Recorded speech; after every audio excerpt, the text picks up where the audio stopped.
Saludos compañeros, inicio este recorrido referencial sobre Hans-Georg Gadamer, citando a Tulio Febres Cordero, quien indicaba: en la oscuridad que presenta la época precolombina entre nosotros, el recurso más racional para obtener noticias con alguna probabilidad de acierto es subir a las más altas montañas, penetrar en esos valles amplios y profundos y observar allí los vestigios interesantes de ese mundo indígena, misterioso por lo desconocido. Iniciemos. Hans-Georg Gadamer, filósofo nacido en Alemania el 11 de febrero de 1900 y fallecido en el mismo país el 13 de marzo de 2002, está considerado como el fundador de la ontología hermenéutica. Ni la persona ni el pensamiento de Gadamer han sido signos de contradicción, ni filias ni fobias han acompañado su carrera intelectual, que solo ocupó y luego trascendió el limitado espacio académico alemán a partir de la publicación en 1960 de Verdad y Método. Su figura ha sido más bien una encarnación permanente del significado último que quiso dar a la hermenéutica filosófica, el de ser cruce de caminos y mediación de lo familiar y lo extraño, lo pasado y lo presente. Gadamer es un producto de la tradición alemana, de las ciencias del espíritu y de la gran universidad que las albergaba. Su frase «soy un anacronismo viviente» señalaba esa tensión viva de mundos y de tiempos que constituían el fondo de su persona. Él ha sido en realidad autor de una única obra, Verdad y Método, a la que solía referirse como mi libro. Sus obras completas son pequeños ensayos, conferencias y recensiones que reflejan los tres ámbitos básicos de su trabajo: la constante conversación con los grandes pensadores de la tradición, especialmente con los griegos, su predilección por el arte y la poesía y las reflexiones sobre teoría de la experiencia hermenéutica, de las que una parte significativa son discusiones a que dio lugar su libro. Él se basa constantemente en tres procedimientos, en los que es maestro y que expresan a la perfección el estilo de su hermenéutica. El primero, rehacer ante el lector el trasfondo vital cultural del ambiente del que surgen los enunciados heideggerianos, de que esta manera cobran una concreción, un saber de que habla, imposible de lograr con su nuda lectura. Otro, situar el pensamiento en el medio de las fuerzas históricas filosóficas operantes para hacer ver las expectativas del momento y las respuestas posibles. El tercero, la escucha atenta por encima del sentido habitual, de las palabras clave por las que transita el pensamiento. La hermenéutica de Gadamer nos coloca en ese horizonte por el cual los problemas humanos no solo nos interesan por su dimensión histórica, sino también por aquellos que se presentan como la actualidad problemática de nuestra cultura. La incertidumbre en la cual se encuentra el ser humano y el mismo saber suscita la necesidad del encuentro y del diálogo.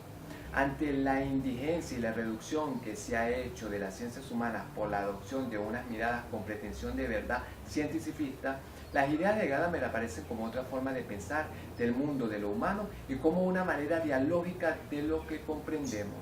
Invita al diálogo, a filosofar como una experiencia vital, a encontrar el lenguaje, una apertura de las posibilidades de pensar sobre todo aquello que ha sido marginado, dejado de lado o subvalorado, como la tradición, el juego, el arte, lo ético y la palabra.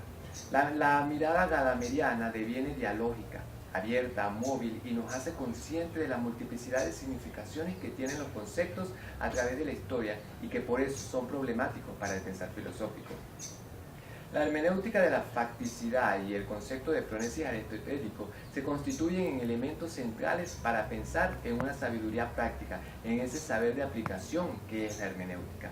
La vida humana se constituye en esos tejidos comunes de las palabras. Para Gadamer todo se vuelve proceso en ella y se vuelve juego en el conocer.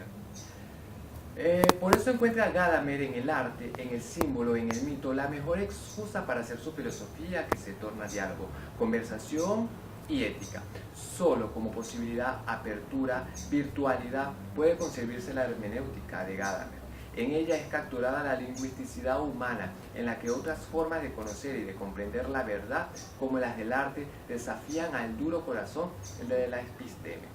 Verdades sensibles, maneras de ser y de conocer, como el tacto, el gusto, son experiencias del conocer con las que se acceden y se encuentran al otro, y que además permiten formar la capacidad para la distinción y para el juicio.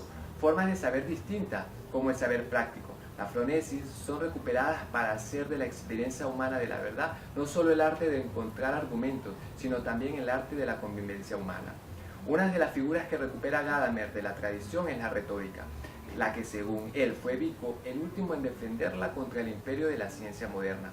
Gadamer no destaca tanto el papel de la crítica de la retórica como el de haberse constituido en el soporte de la tradición antigua de los conceptos estéticos. Para él todo es diálogo, tejidos e incertidumbre que nos saca de la certidumbre, nos lleva a un laberinto cual Dante en el infierno para pasarnos en el purgatorio hasta que podamos explicar los pecados, la subjetividad, el pensamiento y se llegue a la preclaridad conciencial de lo que se ve, se interpreta y se escribe. Agradecido por la atención a este aporte. Hola compañeros, continuando con la explicación de nuestro ensayo, les comento, o como ya bien saben, Gadamer es el fundador de la escuela hermenéutica, cuyos principios hermenéuticos desarrollados por él no se limitaban al estricto ámbito filosófico, sino que son susceptibles de aplicación para diversas disciplinas. En este sentido, la hermenéutica no debe verse como una mera técnica de comprensión, sino más bien como una reflexión fundamental sobre las condiciones en que se lleva a cabo toda la comprensión en general. Gadamer sostenía que la interpretación debía evitar ser arbitraria. Él afirmaba que siempre que nos acercábamos a un texto, lo hacemos a partir de un proyecto, con una idea previa de lo que allí se dice. A medida que profundizábamos la lectura, este proyecto va variando y se va reformulando, según la lectura nos vaya confirmando o alterando nuestra precomprensión, lo que ya nosotros conocíamos, lo que ya nosotros imaginábamos sobre ese texto. Por lo que nunca podemos afirmar que hemos dado la interpretación última y definitiva a algún texto. El objetivo de Gadamer era descubrir la naturaleza de la comprensión humana. Él sostuvo que el individuo tiene una conciencia históricamente moldeada. ¿Esto qué quiere decir? Que la conciencia es un efecto de la historia y que estamos insertos plenamente en la cultura e historia de nuestro tiempo y de nuestro lugar. Por ello, plenamente formados por estas dos, es decir, por la historia y por nuestra cultura, que van a variar, repito, de acuerdo al tiempo y al lugar.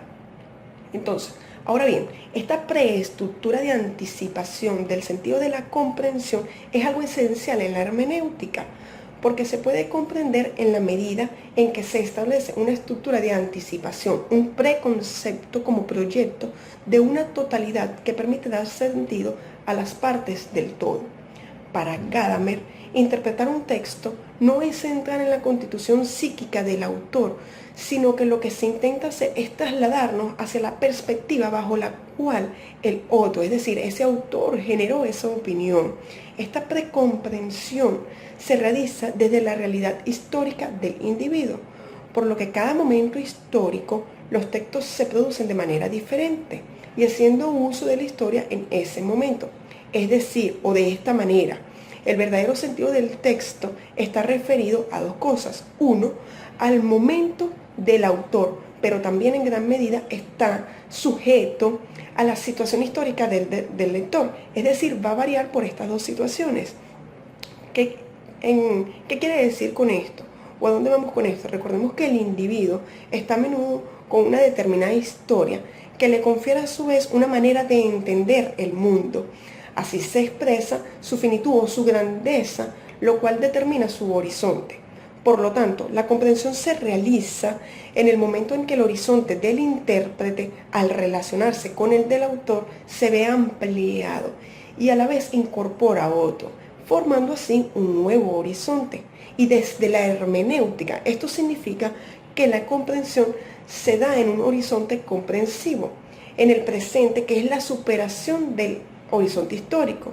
Es decir, superamos este horizonte histórico y creamos un nuevo horizonte, una nueva interpretación.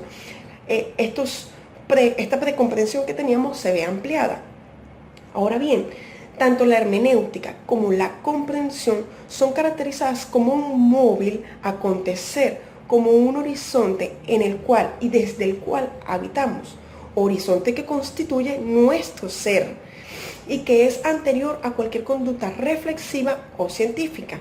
Este horizonte es el horizonte de la tradición, es decir, este horizonte hermenéutico que constituye el acontecer de la tradición en el cual habitamos se manifiesta en el lenguaje, siendo el lenguaje el hilo conductor. Entonces, tenemos así que todo individuo pertenece a una sociedad y por lo tanto está inmerso dentro de una tradición, que a la vez configura en él una serie de prejuicios que le permiten entenderse en su contexto y en su momento histórico. De allí que el individuo tenga su realidad histórica, o tenga, mejor dicho, en su realidad histórica ciertos prejuicios, que para Gadamer estos prejuicios quiere decir un juicio que se forma antes de la convalidación definitiva de todos los momentos que son objetivamente determinados. Tenemos así, por ejemplo, la costumbre. Las costumbres se adoptan libremente, pero no siempre son creadas conscientemente. Esta costumbre, el individuo no siempre está consciente de que se está creando. Podría decirse entonces que la validez de las costumbres no tiene fundamentos válidos. Recordemos que el individuo que pertenece a cualquier forma institucional está delimitado en su comportamiento por una tradición, la cual confiere a ciertos conjuntos o ciertos prejuicios en los cuales entiende y se entiende él a sí mismo dentro del proceso histórico en el que vive. Entonces, los prejuicios son componentes de la realidad histórica de todo individuo y que le confieren categorías a priori o comprensiones a priori, para él así comprender.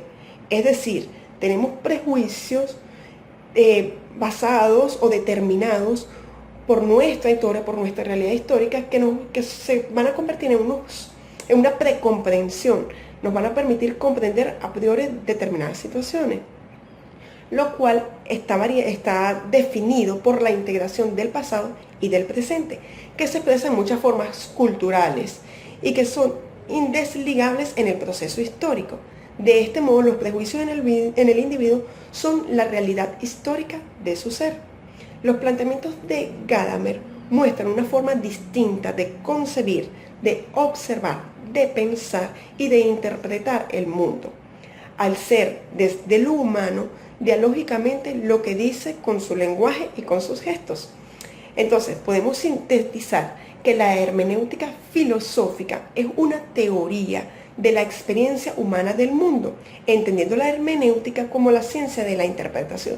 Y qué mejor manera de concluir que con la interpretación que Gadamer le da a la hermenéutica. Él define a la hermenéutica como el arte del entendimiento, que consiste en reconocer como principio supremo el diálogo abierto y que se puede aplicar a cualquier tipo de texto.